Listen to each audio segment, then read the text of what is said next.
গার্হস্থ্য হিংসার শিকার হওয়া মহিলাদের সহায়তার জন্য এবার থেকে রাজ্যের সরকারি হাসপাতালে ওয়ান স্টেপ সেন্টার চালু হতে চলেছে। নির্যাতিতা মহিলারা হাসপাতালে গিয়ে পৌঁছালেই সেই সেন্টার তাদেরকে চিকিৎসা, আইনি সহায়তা এবং কাউন্সেলিং করবে। ওয়ান স্টেপ সেন্টার নিয়ে এদিন কলকাতার রটারি সদনে একটি বুকলেট প্রকাশিত হয়। আমার নেটওয়ার্কের উদ্যোগে আলোচনা সভায় বক্তব্য রাখেন সমাজের বিভিন্ন শ্রেণীর মানুষজনেরা। নারীদের অধিকারটা মানবাধিকারের একটা বড় অংশ এবং নারীদের উপরে যখন হিংসা হয় তখন এটা মানবাধিকার হরণ হয় বলেই এটাকে আমরা ধরে নিচ্ছি এবং ধরে নেব। ওয়ান স্টপ ক্রাইসিস সেন্টারে আমরা যে গার্হস্থ্য যে হিংসা হচ্ছে, অর্থাৎ পরিবারের মধ্যে যে হিংসাটা হচ্ছে, সেই হিংসার আমরা এটা একটা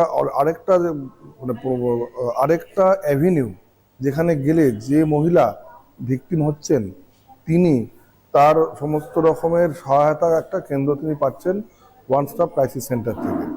তবে ওয়ান স্টপ ক্রাইসিস সেন্টার যে শুধুমাত্র গার্হস্থ্য হিংসায় যিনি মহিলা নির্যাতিত হচ্ছেন তার জন্যই খালি এটা কিন্তু নয়, এটা হচ্ছে সর্বধরনের মহিলাদের উপরে হিংসা যদি হয় সেই সর্বধরনের মহিলারাই কিন্তু যেতে পারে না।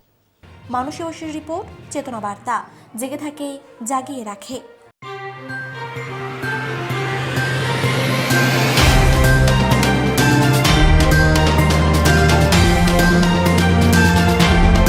চেতনা বার্তা, জেগে থাকে জাগিয়ে রাখে।